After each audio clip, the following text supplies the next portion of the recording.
परिंदों को नहीं दी जाती तालीम उड़ने की, वो तो खुद तय करते हैं मंजिल आसमानों की। रखता है ये हौसला आसमानों को छूने का, उन्हें परवाह नहीं होती गिर जाने की।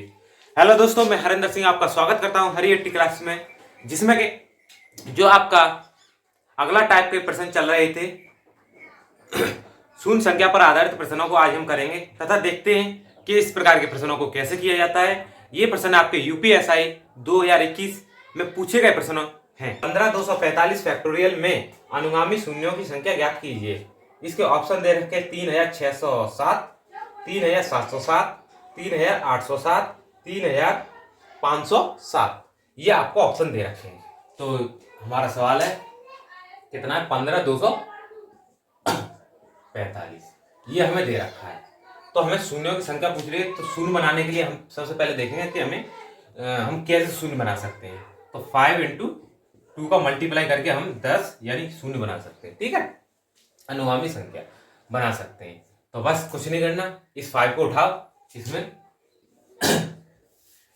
इसका एलसीएम निकालो। परंतु इस एलसीएम में एक खूबी होगी कि जहां तक संख्या जा रही है वहां तक रखेंगे और जो पीछे रह जाती है उसे छोड़ देंगे। ठीक है, तो 5 से 5 के 15 और 5 और 20 यानी 2 में जा नहीं रहा तो 0, 5 और 20 और 5 में 45। ठीक है, फिर 5 से 5 6 30, 4 में जा नहीं रहा 0 और 5 में 45 सबसे ज्यादा बार यानी बच्चे 4 उसे छोड़ देंगे। ठीक है, क्यों? अगर वो 5 बन जाते तो हम उसे ले लेते, परंतु वो 5 से कम है इसलिए वहां पर 5 नहीं बनेंगे। ठीक है, तो उसे हम छोड़ देंगे। जब 5 ही नहीं बनेंगे तो 2 का मल्टीप्लाई करके 10 भी नहीं बनेगा तो 0 बनेगा नहीं, इस वजह से उसे हम छोड़ देते हैं। ठीक है, फिर 5 से 5 का ना 5, 5 दूनी 10 और 5 का ना 5। ठीक है, फिर 5 से 5 दूनी 10 और 5 और 20 24। फिर 5 से तो 5 और 20 बचे 4। ठीक है, अब 4 में जा नहीं रहा, इसे छोड़ देंगे। अब जितनी ये बाकी संख्याएं इन सबको हम जोड़ लेते हैं, ऐड कर ले रहे हैं। तो ऐड कैसे करेंगे? 3049 प्लस 609 और प्लस 121 प्लस 24 प्लस 4। ठीक है, इसे ऐड करने के लिए 4 इधर भेज दो ऊपर, तो 8 और 1 9, 9 दूनी 18, 9 3 27 यानी 7। एंड में देख लो 7 किस में, वही आपका आंसर हो जाएगा। 7 इसमें सभी में दे रखा है तो इसका एक डिजिट और आगे चल रहे हो। हासिल 2 थी, 2 2 4 और 2 6, 6 और 4 10 यानी 0, 0 भी सब में। ठीक है, अब आगे हासिल 1 बची थी। ठीक है, तो 2 और 6 8, 8 यहाँ पर आ जाएगा, इसे हटाओ, 8 यहाँ पर आ जाएगा। अब तो नहीं 3 अंकों पर, बस पूरा करने की जरूरत ही नहीं, 8 आ गया। जो जिसमें भी दे रखा है 3000 आपका आंसर हो जाएगा, 3807 ये आपका आंसर हो जाएगा। चलो आगे, क्या दिक्कत है? ओके, अब चलते हैं अगले सवाल की तरफ।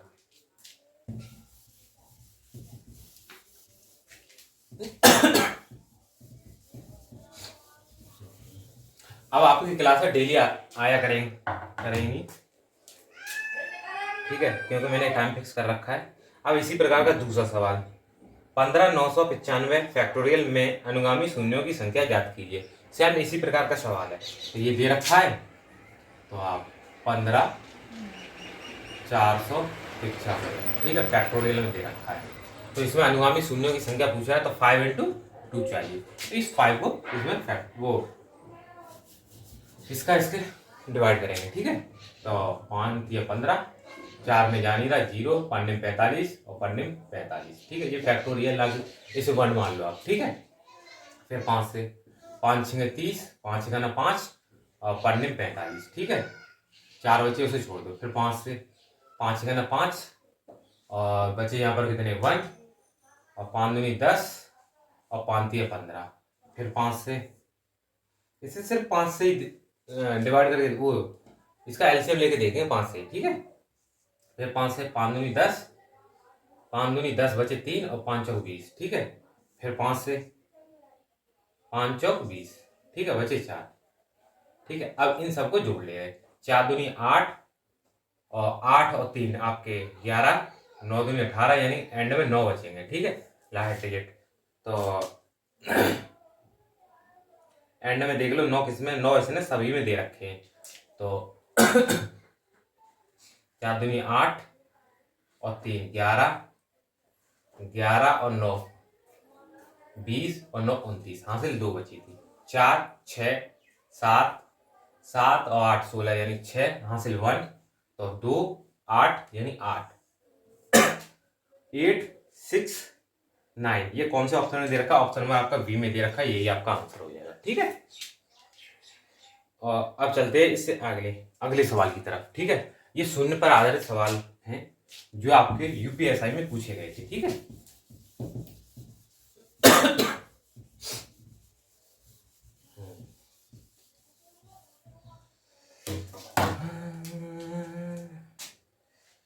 572 के अंत में क्रमागत शून्यों की संख्या ज्ञात कीजिए। ठीक है, ऑप्शन पहला दे रखा है 140, दूसरा दे रखा है 110, तीसरा दे रखा है 130 और चौथा दे रखा है 130। ठीक है, 572। सेम इसी प्रकार का ये भी सवाल होगा।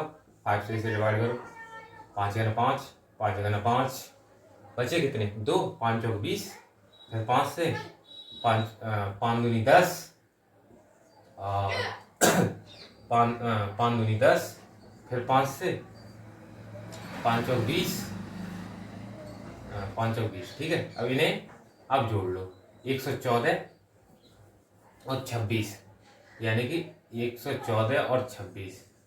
ठीक है, 0 4 और 1, 140, यही आंसर हो जाएगा आपका। ऑप्शन नंबर ये आपका आंसर हो जाएगा। ठीक है, अब इस टाइप में तो सिर्फ इसी प्रकार के सवाल हैं, तो इस टाइप के सवालों को अब हम छोड़ते हैं। ठीक है, और एक जिंदगी जीने का तुम्हें एक तरीका बताऊं। वैसे तो ज्ञान नहीं फैलना चाहिए, पर जब मन में आई तो मैंने कहा बता ही दूं। जिंदगी में हमेशा एक चीज याद रखना, ना तो कोई ऐसी बात कहो जो कि बाद में पछताना पड़े। ठीक है, जब आप कहोगे ही नहीं, और ना ही ऐसी बात कोई सोचो जो कि आपको दिक्कत करे। ठीक है, आराम से ऐसे ही रहो, मस्ती से, और ना ही ऐसी कोई बात कहो। गांधी जी ने ये 3 बताए थे जो अपने प्रवचन में बंदरों से डिनोट किया था कि बुरा मत बोलो, बुरा मत सुनो और बुरा मत कहो। ठीक है, ये उनकी बात बिल्कुल फिक्स है, कभी आप अप्लाई करके देखना। ठीक है, तो इस टाइप के तो सवाल खत्म हो गए। अब आपके चलते अगले टाइप के, समांतर श्रेणी एवं गुणोत्तर श्रेणी पर आधारित प्रश्न। ठीक है, तो वो किस प्रकार के, अब उन्हें देखें, जिसे आप जीपी और एपी कहते हैं इंग्लिश में शॉर्ट में, यानी अर्थमेटिक प्रोविजन सीरीज। ठीक है, अब गुणोत्तर श्रेणी याद रखो, वो उच्चारण करने ना आ रहा छोड़ो, वो उच्चारण ना पूछने का। ठीक है, इसे ज़्यादातर एपी और जीपी से याद रखते हैं। ठीक है, और ये आपके यूपीएसआई का फेवरेट टॉपिक है।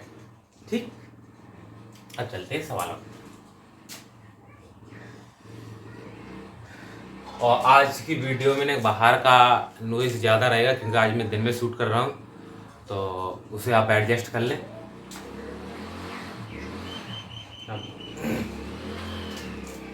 थोड़ा सा एडजस्ट कर लें, फिर उसके बाद में कोशिश करना है। चलो अब चलते हैं सवाल की तरफ। एक व्यक्ति जनवरी 2019 में 1650 रुपये बचाता है और हर महीने में पिछले महीने की तुलना में अपनी बचत 85 बढ़ाता है। वर्ष 2019 में उस व्यक्ति की वार्षिक बचत क्या होगी? ठीक है, तो हमारा सवाल है, एक व्यक्ति जनवरी 2019 में 1650 बचाता है और हर महीने में पिछले महीने की तुलना में अपनी बचत 85 बढ़ाता है, 85 रुपये बढ़ा देता है। वर्ष 2019 में उस व्यक्ति की वार्षिक बचत क्या होगी? ठीक है, जब भी इस प्रकार के ये यानी 2019 में ये वार्षिक बचत पूछ रहा है। ठीक, यानी टोटल कितनी बचत हुई, ऐसा है। ठीक है, ये पूछ रहा है। तो आपको एक चीज पता होगी, इसमें समांतर श्रेणी में कोई भी जैसे श्रेणी दे रखी है तो पहला पद ये माना जाता है। ठीक, टोटल पदों की संख्या n मानी जाती है। इन पहले और दूसरे पद का अंतर यानी b माइनस ए आपका d माना जाता है, ठीक है, और लास्ट पद आपका l माना जाता है। बस ये चार चीजें आपको याद रखनी है, और सम के लिए एस एन माना जाता है। ये चार चीजें आप याद रखो, कुछ करने की जरूरत नहीं है, सिंपल, और बाकी सब प्रश्नों में आ जाएगा किस प्रकार से कैसे लगाते हैं। बस ज्यादा क्यों रखे हम फालतू का ज्ञान, ज्यादा ना रखते, सिर्फ काम करो। तुम्हें कौन सी इसमें वो करना है, पेपर लिख ले बस, छोड़ो, क्या दिक्कत है। पढ़ाने के लिए निरा मटेरियल है, आप चले जाओ विकिपीडिया पर, इतना मिल जाएगा कि आपकी सारी जिंदगी खत्म हो जाएगी, फिर भी ना सिलेबस खत्म होगा तुम्हारा, ठीक है। अब चलते इस सवाल में। तो ये पूछ क्या रहा है, उस व्यक्ति की वार्षिक बचत क्या होगी। तो S n total number n/2 कोष्टक में 2a plus n-1 into D, ठीक है, ये आपको सॉल्व करना है। तो बस जो जो चीज दे रखी है वो रख दो, एस एन की वैल्यू हमें पता नहीं है, एन यानी महीने कितने, 12, तो 12/2 कोष्टक में 2 a यानी पहले महीने में कितना कमाता है ये, पहले महीने में 1650 plus number of term 12 -1 into D, अंतर कितना बढ़ाता है 85। बस सॉल्व करना है सारा अंतर, बस सारी चीजें तो दे ही रखी है इसने। तो 6 इंटू 600 का दूना कितना होता है 3200 यानी 3300 प्लस यानी 11 इंटू 88, 11 इंटू 88 85, तो 11 पन्ना 55, 55 की 5 हासिल 5, 11 पन्ना 88 और 5 आपके 93, ठीक है। इन्हें इन्हें आप जोड़ लो और 6 का मल्टीप्लाई कर लो, तो 5 3 9, इसे जोड़ लो 5 3 12 2 यानी 4 इंटू 6 4 6 24, लगभग 2400 के पास होगा। ऑप्शन में आप देख लो 2400 के पास कौन सा है, यानी साढ़े 2500 दे रखे, गुणा करना ही पड़ेगा। 5 6 30, एंड में जीरो देख लो आप, सब में दे रखा है। 5 6 30 की जीरो हासिल 3, 18 और 3 21, 1 हासिल 2, 6 दूनी 12 और 2 14 हासिल 1, 24 1 25, ठीक है, ये आपका आंसर हो जाएगा, ठीक है। ठीक, अब चलते हैं अगले सवाल की तरफ, जो इसी प्रकार का सवाल है।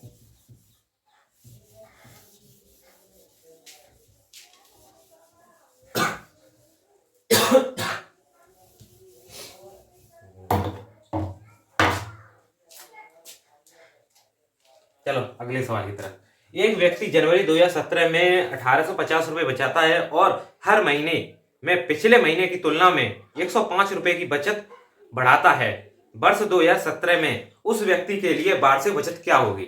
सेम इसी प्रकार का सवाल है, इसमें आपको दे रखा है टोटल नंबर ऑफ टर्म 12, ए की वैल्यू 1750, ठीक, 1850, ठीक है, क्योंकि मुझे तो ये सवाल दिख नहीं रहा है जो आपके पास आया, ठीक है, और सार्वंतर डी आपका 105, बस एस एन पूछ रहा है, एस एन बराबर n/2। अब इसे भी सॉर्ट करते हैं, ठीक है, जो टर्म दे रखे उसे यहाँ 6 करो, 2a, 1800 का दूना कितना होगा, 18 दूनी कितने होते 36 1 37, 3700, और कोष्टक में 12 माइनस यानी 11, 11 में इसका हम इसमें डिवाइड करेंगे, 11 पन्ना 55 की 5 और 11 का ना 11, ठीक है, बस इसे जोड़ लो 5 5 8 4 इंटू 6, ठीक है, 24 यानी कि ये लगभग 2500 के पास आएगा, ठीक है। जैसे अगर हमें इससे रेंज से देखें तो ये लगभग 2500 के, क्योंकि यहाँ पर 5 मान लो, 5 6 30, लगभग 30 से थोड़ा सा कम होगा ये, ठीक है। तो देखो ऑप्शन में 30 से थोड़ा सा कम, आपको 2900 दे रखा है, 2913, आप सीधे आंसर लगा सकते हो, खत्म, यही आंसर होगा। ऑप्शन का थोड़ा सा यूज करने सीख लो ना आप। चले आगे, छोटा हो गया। अब आप पेपर में करोगे, इस स्टेप को नहीं करोगे, इस स्टेप को नहीं करोगे, इसको नहीं करोगे, ठीक है, ये स्टेप तो आप नहीं करोगे, सीधे आप ये करोगे 3 स्टेप, ठीक है, आपको गुणा भी नहीं करना पड़ा। ठीक है, ये मत कहो कि हाँ से ये बड़े लॉन्ग मेथड है। सारे लोग ये कहते हैं कि बेसिक से पढ़ा रहे हो आप, लॉन्ग मेथड है, बहुत ज़्यादा पुराने मेथड है। भाई ओल्ड इज गोल्ड होता है। अब मैं बता रहा हूँ कि कोई भी अगर ऐसा है जो पुराना का यूज ना करके पढ़ाए तो पढ़ा के दिखा दिया। सब यहीं से बने हुए हैं, बस किसी ने इसको खड़ा कर दिया, किसी ने बैठा कर दिया है, किसी ने एक स्टेप शॉर्ट कर दिया है, बस और कुछ नहीं किया, शॉर्ट ट्रक बना दी है और कुछ ना ट्रक है। ठीक, अब चलते अगले से। आदमी जनवरी 2018 में 1750 बचाता है और हर महीने पिछले की तुलना में बचत में 85 रुपए की वृद्धि करता है। वर्ष 2018 में आदमी की वार्षिक बचत क्या होगी? ये भी यानी समों पर पूछा हुआ सवाल है, तो इसे हम कैसे करेंगे? अब देखो, इसे शॉर्ट से करते हैं। हमें पता है 12, ठीक है, ऐसा नहीं ये पूछ रहा है। ठीक है, तो सबसे पहले एक स्टेप में करेंगे अब इसे हम। तो टोटल 12 के आधे यानी 6, यानी ये कितने रखे? 17, 34 यानी 3500। ठीक है, और 85 जो 85 की वृद्धि कर रहा है, इसमें हम 11 का मल्टीप्लाई करेंगे। 11 पन्ना 55, हासिल 5, 11 99 और 5 आपके 104। ठीक है, 104। ठीक, अब इसे जोड़ लो, 5 4 5 4 इंटू 6। ठीक है, 45 जब 24 लगभग 2450 के बराबर आएगा ये। ठीक है, क्योंकि ये एंड में 5 दे रखा है, 2450 मोटा मोटा अनुमान है, 2450। ठीक है, तो देखो आप 2450 इसमें कौन सा दे रखा है? 2450 नहीं, 2500 दे रखा है। यानी आप ऐसा ऐसे करके ही देख ले रहे हैं। चलो थोड़ा मल्टीप्लाई, तो 5 6 30 की 0 हासिल 3, 5 सिपाहियाँ 30 और 24 और 3 27, 2 और 5 6 30 32, जब 24 27, ये आंसर आ जाएगा आपका 27। ठीक है, 27 वाला, 27,270। ठीक है, ये 0 है ना कि 5 6 30। ठीक है, ये आपका आंसर हो जाएगा। सिर्फ आपको सीधे इतना करना है, सीधे आंसर पाएगा। ठीक है, अब चलते इससे अगले टाइप के सवाल पर। ये तो आपका टोटल सम पूछ रहा है, वो तो आप कर ही लोगे। अब इसका अगला टाइप,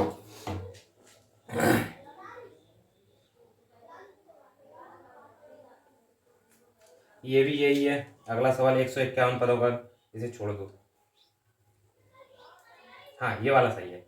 समांतर श्रेणी एपी का 17वां और पहला पद क्रमशः 315 और 251 है, तो 24वां पद का योग ज्ञात कीजिए। 24 पदों का योग हमें ज्ञात करना है। तो हमें सबसे पहले इसमें पहला पद इसने कितना दे रखा है आपको? 251, ये दे रखा है 251। ठीक है, सार्वंतर इसने हमें दे नहीं रखा। 24वें पद यानी एन की वैल्यू कितनी दे रखी? 24। ठीक, सार्वंतर नहीं दे रखा, तो कितना दे रखा है आपको? 17वां पद और पहला पद भाई 16, बीच में जितने रहेंगे उतने पद। ठीक है, तो 17वां पद आपका कितना है? 351 माइनस पहला पद 251, 251। ठीक है भाई 16। ठीक है, घटा दो यानी 4 और 11 यानी 6, 64 बाई 6, 16 चौक 64। सार्वंतर हमारा डी हमारा 4 आ गया। ठीक है, डी हमारा 4 आ गया। डी तीनों चीजें मिल चुकी हैं, बस आप बस रख दे रहे इसमें। तो आप एन कोष्टक में 2 कोष्टक में 2a plus n minus 1 into D. ठीक है, तो n की वैल्यू 24 का आते 12। ठीक है, 12 इंटू इसके 250 के दूने कितने होंगे? 200 के 400, 50 के 100 और 1 का 2, यानी 400 यानी 502। ठीक, प्लस n की वैल्यू कितनी? 24 में से 1 गया यानी बचा कितना? 23 इंटू 4, 4 12 की 2 हासिल 1, 4 दूनी 8, 1 9 92, यानी 92 और ये यानी कि ये कितने हो गए आपके? 594।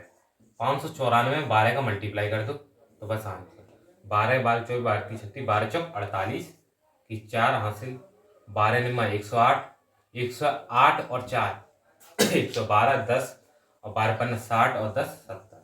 ये आपका 70 के 71। ठीक है, ये आपका आंसर हो जाएगा। ठीक।